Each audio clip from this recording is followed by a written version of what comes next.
Hello बच्चों, एक बार फिर से आप लोगों का बीसीआई क्लासेस में स्वागत किया जाता है।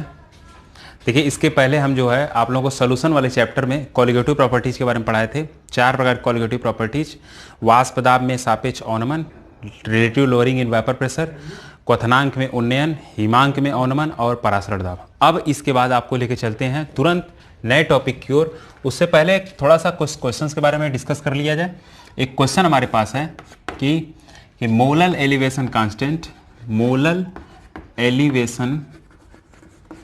Elevation constant for water. आपको पीछे वाले बताया गया था molar elevation constant ebullioscopic constant, उसका सेकंड नेम था, उसको केबी से रिप्रेजेंट करते थे। ठीक है, तो वाटर के लिए केबी का वैल्यू जो है दिया हुआ है 0.50 डिग्री सेल्सियस पर मोलर। ठीक है, ये दिया हुआ है। ठीक, तो पहले कुछ क्वेश्चंस में पहले आपका एक क्वेश्चन पूछा जाता है कि इसका मीनिंग क्या होगा। ये जो आपका दिया हुआ है इसका मीनिंग क्या होगा। चलिए इसका निकाल लीजिए, मीनिंग क्या है। ठीक है, ठीक, मीनिंग इसका मतलब क्या होगा। ठीक, इसका मतलब क्या है, molar elevation constant for one water K B equal to 0.50 degree Celsius पर मोलर। इसके कहने का मतलब है 1 किलोग्राम जल में हम 1 मोल सॉल्यूट पार्टिकल डिसॉल्व कर रहे हैं तो उसके बॉइलिंग पॉइंट में 0.50 डिग्री सेल्सियस का इजाफा हो जाएगा। मतलब उसके बॉइलिंग पॉइंट में इतने डिग्री सेल्सियस का क्या हो जाएगा, वृद्धि हो जाएगा। बस मेरा ना वही आपका मोलर एलिवेशन कांस्टेंट का वैल्यू, उसी के लिए बोलते हैं कि मोलर एलिवेशन कांस्टेंट का वैल्यू भी जब भी आपको दिया हो तो आप हमेशा निकालिए कि 1 किलोग्राम पानी में 1 मोल सॉल्यूट डिसॉल्व करने पर उसके बॉइलिंग पॉइंट में जितने डिग्री सेल्सियस की वृद्धि होती है वही मोलर एलिवेशन कांस्टेंट होता है। तो कितने डिग्री सेल्सियस की वृद्धि हो रही है, 10.50 का। तो इसका मतलब आपको समझ में आ गया होगा। चलिए दूसरा क्वेश्चन आपसे पूछा जाता है कि व्हाट शुड बी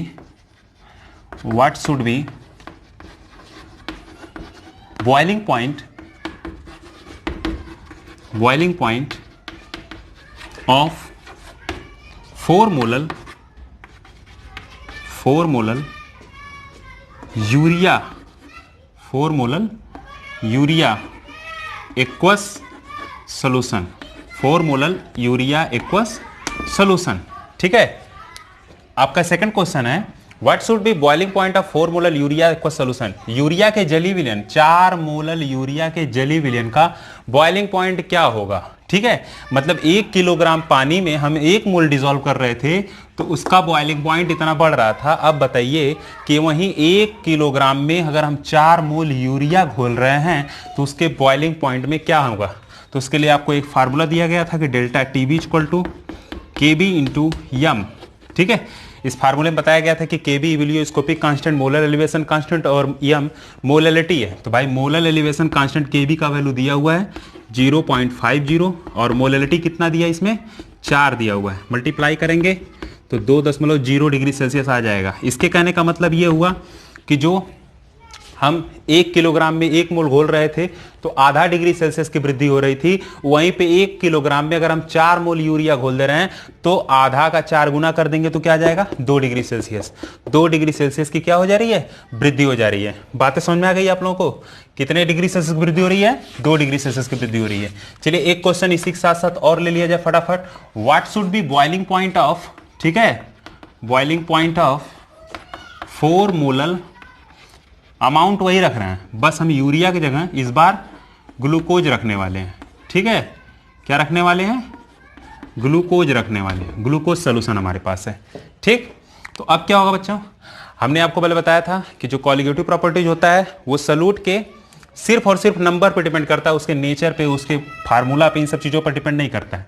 तो आप निकालिए अब इस बार डेल्टा टीवी इक्वल टू क्या निकालेंगे, केबी इंटू मोलैलिटी। केबी का वैल्यू फिर से 0.50 इंटू मोलैलिटी कितना होगा, 4 होगा।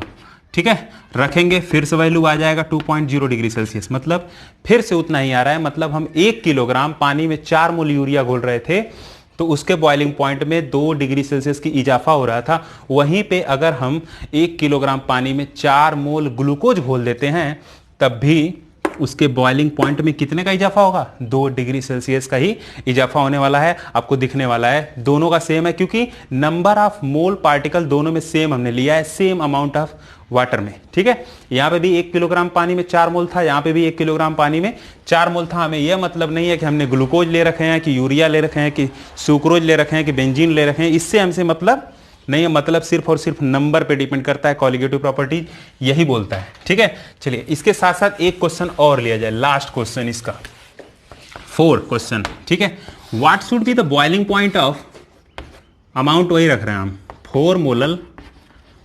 ठीक, इस बार हम इलेक्ट्रोलाइट ले रहे हैं, NaCl एक्वस सोल्यूशन ले रहे हैं, NaCl का एक्वस सोल्यूशन ले रहे हैं। ठीक है, तो इसके लिए क्या होगा, जरा ध्यान से देखिएगा। जब हम इलेक्ट्रोलाइट लेंगे, मतलब ऐसे सॉल्यूट लेंगे जो जल में जाने के बाद अपने आयनों में टूट जाए, उसके नीचे एक स्टार बना लिया करिए आप लोग कि टर्म्स एंड कंडीशन अप्लाई है भाई।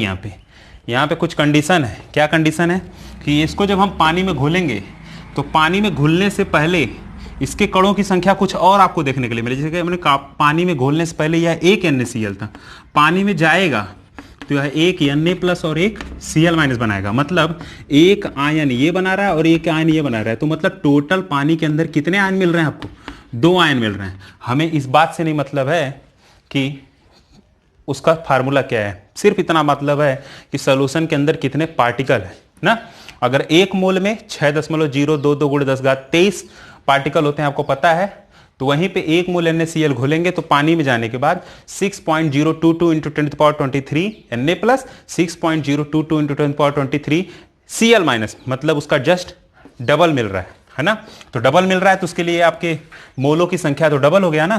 तब आप यहां पे निकालिए ΔTB = Kb × m, है ना। और जब यहाँ पे मोलों की संख्या आपका डबल हो जा रहा है तो यहाँ पे एक फार्मूला में एडिशनल मल्टीप्लाई करिए 2 से। जब 2 से करेंगे तो क्या आ जाएगा, Kb का वैल्यू 0.50, मोलैलिटी 4 × 2। अब देखिए टोटल करेंगे तो कितना आ जाएगा आपका 4.0 डिग्री सेल्सियस, है ना। 4 दूना 8, 8 × 5 = 40, 4 डिग्री सेल्सियस। इसके पहले देखिए था 4 मोल के लिए निकाल रहे थे तो 2 डिग्री सेल्सियस की इंक्रीमेंट हो रहा था, इजाफा हो रहा था। लेकिन इस बार 4 मोल NaCl घोल रहे हैं तो 4 मोल NaCl में क्या हो रहा है भाई, 4 डिग्री सेल्सियस की वृद्धि हो रही है। क्यों 4 डिग्री सेल्सियस की वृद्धि हो रही है, क्योंकि अभी मैंने बताया कि ये जो है क्या हो रहा है, पानी में जाने के बाद अपने आयनों में टूट जा रहा है। तो अब तुम कहोगे कि हम जो फार्मूला बताए थे तो उसमें तो ऐसा कुछ हम व्यवस्था नहीं बताए थे कि उसमें अलग से एडिशनली किसी चीज़ से मल्टीप्लाई किया जाए। तो आपको एक बात बता दें कि जब कोई भी इलेक्ट्रोलाइट दिया हो, चाहे NaCl है, NaCl की बजाय MgCl2 भी दे सकता है। MgCl2 का आयन में तोड़ेंगे तो Mg2+ + 2 Cl-, मतलब यहाँ पे टोटल 3 पार्टिकल है ना। इस तरह किसी में 4 आयन मिल सकता है, 5 आयन मिल सकता है। तो इस तरह एक 1/2 ने ना एक फैक्टर से मल्टीप्लाई किया, I, यहाँ पे हम एक I से मल्टीप्लाई कर देंगे जिसे हम बोलेंगे 1/2 फैक्टर, है ना। इस फार्मूले में हम एक एडिशनली फैक्टर से मल्टीप्लाई करेंगे जिसे हम बोलेंगे 1/2 फैक्टर। यह I का जो वैल्यू होगा, ठीक है, नॉर्मल केसेस के लिए, नॉर्मल केसेस का मतलब जिसका जो पानी में वियोजित नहीं होगा उसके लिए I का मान हम 1 रखेंगे, और जो पानी में वियोजित हो जाएगा, डिसोसिएट हो जाएगा, तो जितना आयन बना रहा है उसके लिए I का मान हम उतना ही रख देंगे। जैसे इसके लिए I का वैल्यू 3 रखेंगे, NaCl के लिए I का वैल्यू 2 रखेंगे, ठीक है। इसी तरह आप जो FeCl3 के लिए अगर बात करें तो 3Cl- 1 Fe+, तो I के लिए I का वैल्यू 4 रखेंगे। बातें समझ में आ रहा है। तो ये हो गया आपका I क्या होता है इसमें, 1/2 फैक्टर है। बात समझ में आ गया आप लोगों को 1/2 फैक्टर समझ में आया। इसी तरह आपको कॉलिगेटिव प्रॉपर्टी जो बताया गया है, जितने कॉलिगेटिव प्रॉपर्टीज बताए गए हैं उसमें हम इसी तरह एडिशनली I से मल्टीप्लाई करके एक नया फार्मूला बना लेंगे, ठीक है। हमने कुल 4 प्रकार कॉलिगेटिव प्रॉपर्टीज बताया था। P0 - P/P0 = काई सॉल्यूट का वैल्यू हम रखे थे N/N आया था, ठीक है। तो इसमें हम I से मल्टीप्लाई कर देंगे, इसको बोलते हैं relative lowering in vapour pressure, ठीक है। दूसरा क्या था, ΔTB = Kb × मोलैलिटी m, इसमें भी I से आप मल्टीप्लाई करो। थर्ड वाला कॉलिगेटिव प्रॉपर्टीज आपका क्या था, ΔTF = आपको नहीं पता होगा, पीछे वाले वीडियो में देख लीजिएगा, इसका लिंक हम नीचे डिस्क्रिप्शन में दे देंगे। तो Kf × m × I। 4 वाला क्या था आपका, πV = NST ऑस्मोटिक प्रेशर से, तो इसमें आप भी I से मल्टीप्लाई करिए। तो सब में आप क्या करिए, आई से सब फार्मूला में आई से मल्टीप्लाई कर देंगे तो एक नया फार्मूला आपके सामने बन जाएगा, ठीक। जहां पे नॉर्मल केसेस होगा, मतलब बच्चों जो डिसोसिएट नहीं होगा उसके लिए आई का वैल्यू 1 रखिए, और जो डिसोसिएट हो रहा है उसके लिए आई का वैल्यू आप जितना डिसोसिएशन में आ रहा है उतना रख दीजिए। देखिए जब आई का वैल्यू 1 रखेंगे तो फिर से यही फार्मूला आ जाएगा, मतलब पुराना वाला फार्मूला। नॉर्मल केसेस के लिए पुराना वाला फार्मूला काम करेगा, ठीक है। एब नॉर्मल के लिए मतलब जो डिसोसिएट हो रहा है उसके लिए आई का वैल्यू कुछ और रखना पड़ेगा, जितना डिसोसिएशन के बाद आएगा उतना। अब इसके बाद तुरंत हम लेके चलते हैं आप लोगों को वान हाफ फैक्टर के डिफिनेशन पे। चलिए इसको नोट कर लीजिए। देखिए तो वान हाफ फैक्टर का definition, the ratio of observed value and calculated value of the colligative properties is called the one half factor. One half factor क्या होता है? ऑब्जर्व्ड वैल्यू और कैलकुलेटेड वैल्यू का रेशियो होता है। ऑब्जर्व्ड वैल्यू मतलब हमने जो है कितना प्रैक्टिकल करके वैल्यू पाया, ठीक, वो वैल्यू, और प्रैक्टिकल से पहले कितना था, सामान्य वैल्यू कितना था, नॉर्मल वैल्यू कितना था, उन दोनों के रेशियो को ही हम वान हाफ फैक्टर आई कहते हैं। देखिए इट इज रिप्रेजेंट बाय आई। आई का वैल्यू देखिए यहाँ पे निकालने के लिए फार्मूला है abnormal value of colligative property. Abnormal का मतलब यहाँ पे प्रैक्टिकली वैल्यू ले सकते हैं, ठीक है। ये प्रैक्टिकली वैल्यू है, एबनॉर्मल केसेस के लिए ये नॉर्मल वैल्यू है, सामान्य वैल्यू है, ठीक है, कॉलिगेटिव प्रॉपर्टीज। या एक दूसरा फार्मूला है normal molecular weight, abnormal molecular weight. और इसमें जो थर्ड वाला फार्मूला है आपको दिखाई दे रहा होगा कि I is equal to number of particle after dissociation upon number of particle before dissociation. ये number of particle after dissociation before dissociation जो है ये किसके लिए लागू होगा? आपको मैं बता दूं कि जो सॉल्यूट पार्टिकल होते हैं वो 2 टाइप्स के होते हैं। एक होता है इलेक्ट्रोलाइटिक होता है, ठीक है, एक इलेक्ट्रोलाइटिक होता है, एक नॉर्मल टाइप होता है। जो नॉर्मल होता है वो डिसोसिएशन नहीं होता है, जो डिसोसिएशन नहीं होगा तो उसके लिए आई का वैल्यू 1 रखेंगे, अभी मैंने पीछे बताया।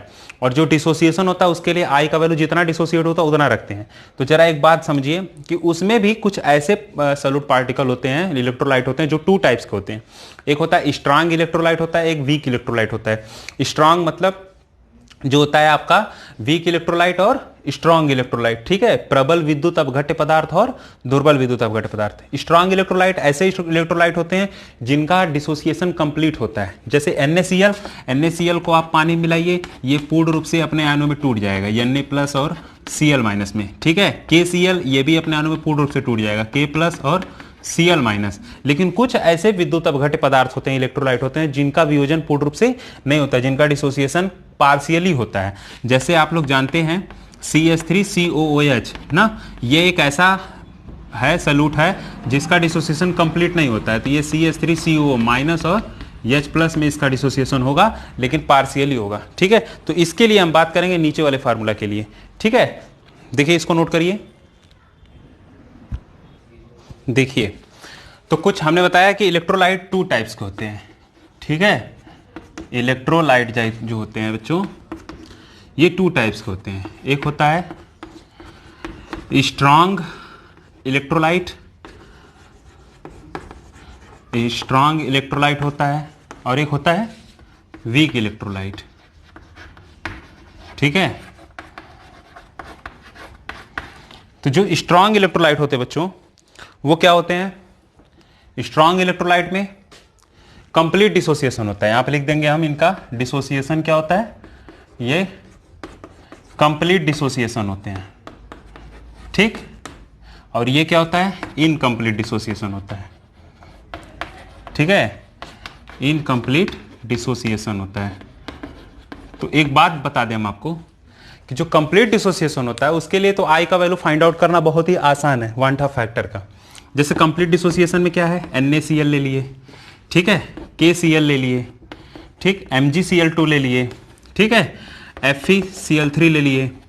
तो ये देखिए कंप्लीट डिसोसिएशन में आ रहा है।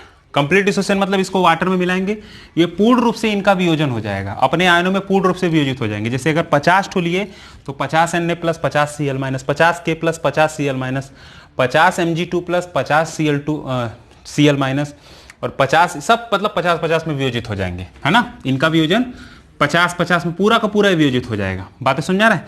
जैसे इसके लिए आई का वैल्यू अगर फाइंड आउट करना है तो आप बता सकते हैं आई का वैल्यू इसके लिए कितना होगा। इसके लिए आई का वैल्यू 2 होगा, इसके लिए आई का वैल्यू भी 2 होगा, इसके लिए आई का वैल्यू कितना होगा, 2 और 1 3 होगा, इसके लिए आई का वैल्यू कितना हो जाएगा, 3 और 1 मिला के 4 हो जाएगा। अब कैसे आपको पता चल रहा है? देखिए इसको आयन में डिसोसिएट करेंगे तो ये Na+ Cl माइनस, 2 आयन दिख रहा है, इसमें कितने आयन मिल रहे हैं, इसमें K प्लस Cl माइनस, इसमें भी 2 आयन मिल रहे हैं, इसलिए I का वैल्यू 2 है।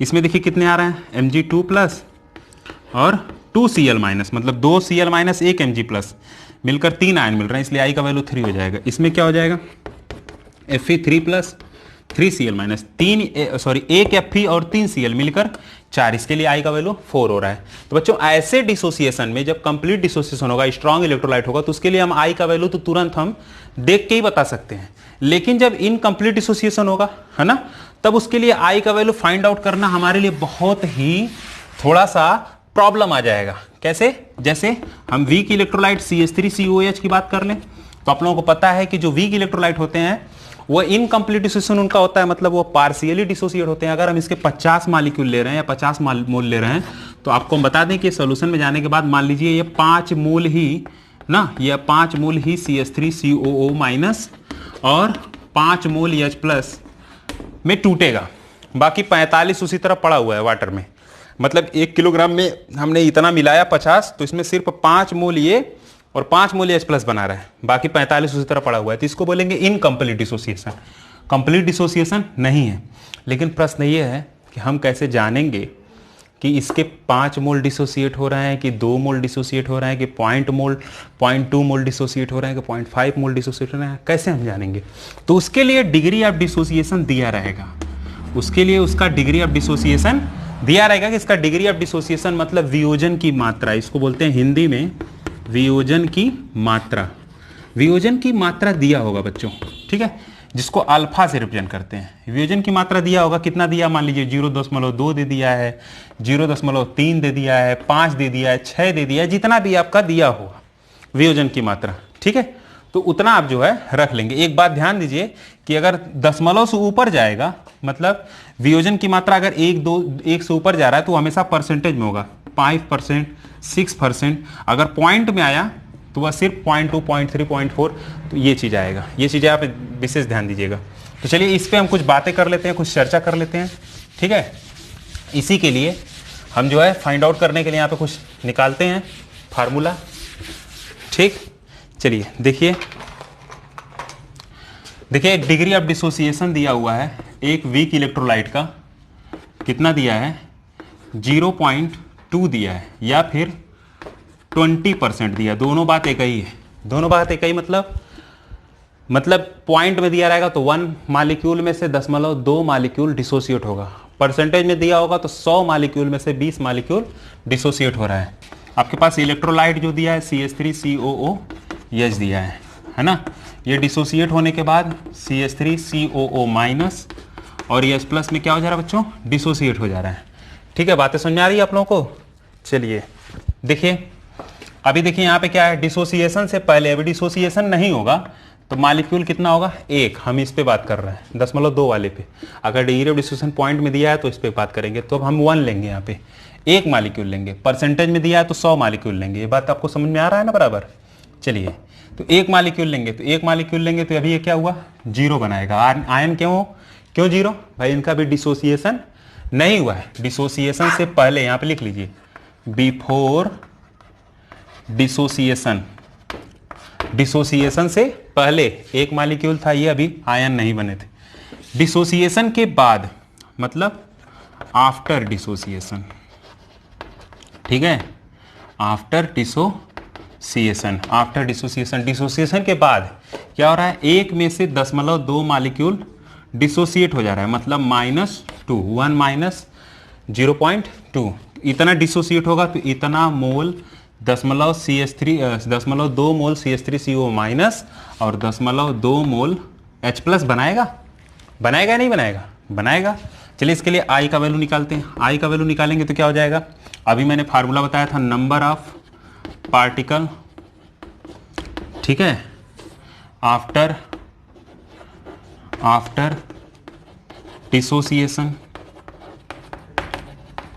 Dissociation upon number of particle before dissociation, ठीक है बच्चों।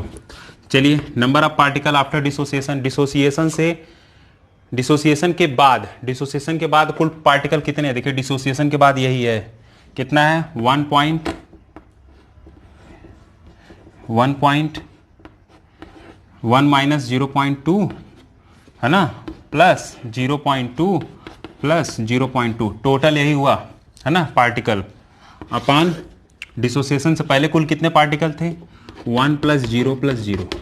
चलिए क्या होगा यहाँ पे निकालिए, वैल्यू निकालिए, देखिए क्या आ रहा है।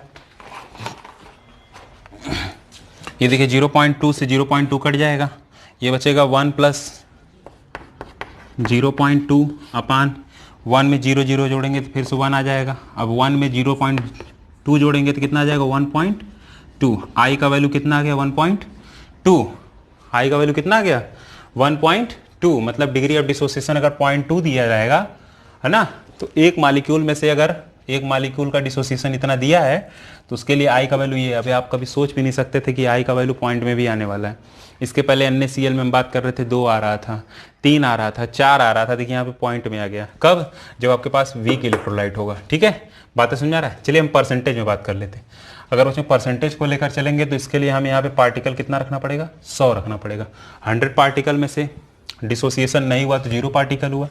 अभी 100 पार्टिकल में से कह रहा है कि 20 पार्टिकल डिसोसिएट हो रहा है, मतलब 100 माइनस 20 है ना, डिसोसिएशन के बाद है ना, तो 20 डिसोसिएट होगा तो यहाँ पर जाएगा 20, यहाँ पे भी हो जाएगा 20, और इस फार्मूले में रखेंगे हम तो क्या आएगा? चलो देखो ध्यान से, पार्टिकल आफ्टर डिसोसिएशन कितना है भाई? 100 माइनस 20 प्लस 20 प्लस 20 अपान, ठीक है, number of particle before dissociation. Dissociation से पहले कितने हैं टोटल? 100 है। देखिए 20 से 20 काट दीजिए, कितना आ जाएगा? 100 प्लस 20 बटे 100। सॉल्व करिए इसको, 120 हो जाएगा। 120 बटे 100 का मतलब 0 0 कटेगा, 12 बटे 10, 12 बटे 10 का मतलब आई का मान फिर से आ गया 1.2। देखिए दोनों के लिए आई का मान कितना आया? सेम आ रहा है ना। आपको कोई समस्या तो नहीं ना किसी को समझने में? देखिए 0.2 के लिए भी इतना ही आ रहा था, 20% के लिए भी इतना ही आ रहा है। तो इससे हम आई का वैल्यू इसी तरह जब भी हमें फाइंड आउट करना होगा, वीक इलेक्ट्रोलाइट के लिए डिग्री ऑफ डिसोसिएशन दिया होगा, तो ऐसे ही हम आई का वैल्यू फाइंड आउट कर लेंगे। चलिए अब हम बात करेंगे बच्चों जो है आगे, एक रिलेशन बनाते हैं। ठीक, हमारा रिलेशन क्या है? रिलेशन है अल्फा और आई के बीच में। ठीक है, relation between alpha and I. तो relation between alpha and I, I और अल्फा के बीच में रिलेशन। चलिए तो हम बात कर लेते हैं इसके लिए डिग्री ऑफ डिसोसिएशन मान लीजिए दिया हुआ है। मान लीजिए डिग्री ऑफ डिसोसिएशन क्या दिया हुआ? अल्फा। अल्फा को ही डिग्री ऑफ डिसोसिएशन कहते हैं। डिग्री ऑफ डिसोसिएशन अल्फा दिया है।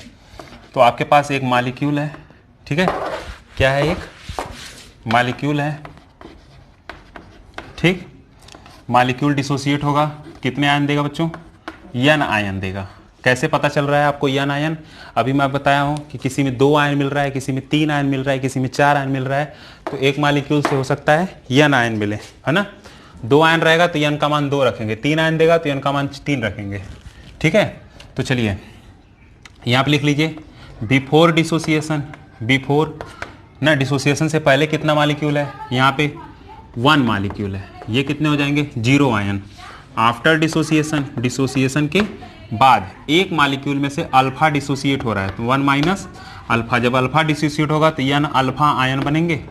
चलो बनेंगे ना। आई का वैल्यू निकालो यहाँ पे, number of particle, number of particle, ठीक है, after dissociation upon number of particle, ठीक है, पार्टिकल बिफोर डिसोसिएशन। ठीक, चलिए लिखाइए, निकालिए आई का वैल्यू। आई का वैल्यू निकालिए तो क्या हो जाएगा? Number of particle after dissociation, dissociation के बाद कितने पार्टिकल है? 1 minus alpha plus n alpha अपान डिसोसिएशन से पहले कितने हैं? 1 है। तो 1 से डिवाइड करोगे फिर से यही चीज़ आ जाएगा। जब फिर से यही चीज़ आ जाएगा तो तुम्हें मिलेगा क्या? 1 minus alpha plus n alpha, यही नहीं मिलेगा। तो चलिए आई का वैल्यू निकालिए यहाँ से। आई इक्वल टू क्या हो जाएगा? 1 minus alpha plus n alpha, यही ना है। अभी देखिए इसमें थोड़ा उल्टा सीधा किया जाए, हम यहाँ पे दिखा लेते हैं आपको, इसको इरेज कर दीजिए यहाँ से, ठीक। चलिए यहाँ पे निकालिए,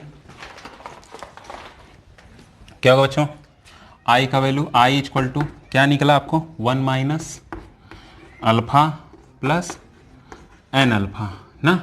तो अब क्या होगा, क्या होगा, इस 1 को इधर कर दो तो ये हो जाएगा आई माइनस 1 होगा ना, ये अल्फ़ा है माइनस में इधर जाएगा तो एन अल्फ़ा माइनस अल्फ़ा हो जाएगा, होगा ना। चलो ये हो जाएगा आई माइनस 1 इक्वल टू यहाँ से अल्फ़ा कामन ले लो, कामन ले लोगे तो एन माइनस 1 हो जाएगा।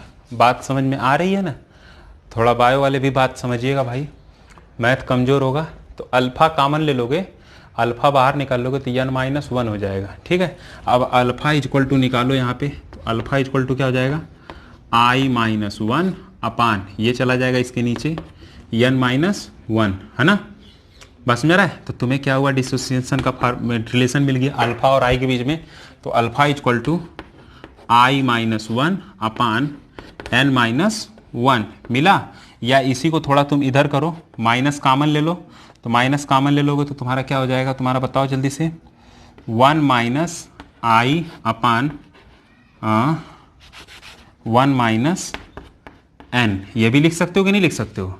अरे भाई इसको इधर माइनस कामन ले लोगे तो बात फिर से वही होगी, ये माइनस हो जाएगा, ये प्लस हो जाएगा, ये माइनस हो जाएगा, प्लस हो जाएगा, और माइनस माइनस जो आगे ऑलरेडी था वो कट जाएगा। तो बात को समझिएगा फिर से। तो ये 1 माइनस आई बटे 1 माइनस एन हो गया, ऐसे भी लिख सकते हैं। ये हो गया आपका रिलेशन अल्फ़ा और आई के बीच में। बातें समझ में आ रहा है। देखिए एक डिसोसिएशन होता है, एक एसोसिएशन होता है। आपको हम बता दें कि जब पार्टिकल डिसोसिएट होगा, है ना, तब उसके लिए आई का वैल्यू जो है 1 से ज़्यादा होगा। आई का वैल्यू 1 से क्या होगा, ज़्यादा होगा, है ना। कब, देखिए आई का वैल्यू जब 1 के बराबर होगा तो यहाँ पर होगा नो डिसोसिएशन, है ना, नो डिसोसिएशन। आप बात जान लीजिएगा, जब डिसोसिएशन नहीं होगा तो आई का वैल्यू आप हमेशा सॉरी कंप्लीट डिसोसिएशन के लिए आई का वैल्यू आप जो है 1 रखेंगे नॉर्मल केसेस के लिए। हाँ सही है, कोई बात नहीं, नो डिसोसिएशन लिखिए, कोई बात नहीं, नो डिसोसिएशन, ठीक है। आई का वैल्यू जब आई का वैल्यू 1 से ज़्यादा होगा, किससे, 1 से ज़्यादा होगा, है ना, या 1 से, इतना ज़्यादा मत बनाइए, सिर्फ 1 से ज़्यादा लिख लीजिए। 1 से ज़्यादा होगा आई का वैल्यू तो इसका मतलब क्या हो जाएगा, क्या होगा, डिसोसिएशन होगा, है ना। इस कंडीशन में डिसोसिएशन होगा। और जब आई का वैल्यू 1 से कम रखेंगे तो इसको बोलते हैं एसोसिएशन। एक आपका प्रॉब्लम होता है एसोसिएशन, ये भी नाम सुने होंगे, डिसोसिएशन एसोसिएशन। डिसोसिएशन में नंबर ऑफ पार्टिकल सोल्यूशन में जाने के बाद बढ़ जाते हैं। 1 नमक लेंगे, 1 मोल नमक लेंगे, पानी में जाने के बाद 2 मोल नमक मिल रहा है। मतलब ये देखिए एक पार्टिकल है ना, देखिए ये एक पार्टिकल है ना, ये पानी में जाने के बाद डिसोसिएट हो गया, टूट गया, अब देखिए 2 पार्टिकल हो गया, ठीक। एसोसिएशन में क्या होता है, जुड़ना। 2 पार्टिकल था, पानी में जाने के बाद जुड़ गया, अब 1 पार्टिकल आ गया। 1 पार्टिकल आ गया तो मतलब आपका वैल्यू कम हो जाएगा, 1 से कम हो जाएगा। बात समझ में आ रहा है। तो ये कंडीशन आप लोग नोट कर लीजिएगा सब, ठीक। अब इस चैप्टर में इतना ही, इसके बाद मिलते हैं इसके एक्सरसाइज पर। पूरे एनसीईआरटी के 41 एक्सरसाइज हैं, उसमें हम आप लोगों को मेन एक्सरसाइजेस को, या फिर हो सकता है सभी एक्सरसाइजेस कराएंगे अगले वीडियो में। तब तक के लिए अपना ख्याल करिएगा, बाय बाय।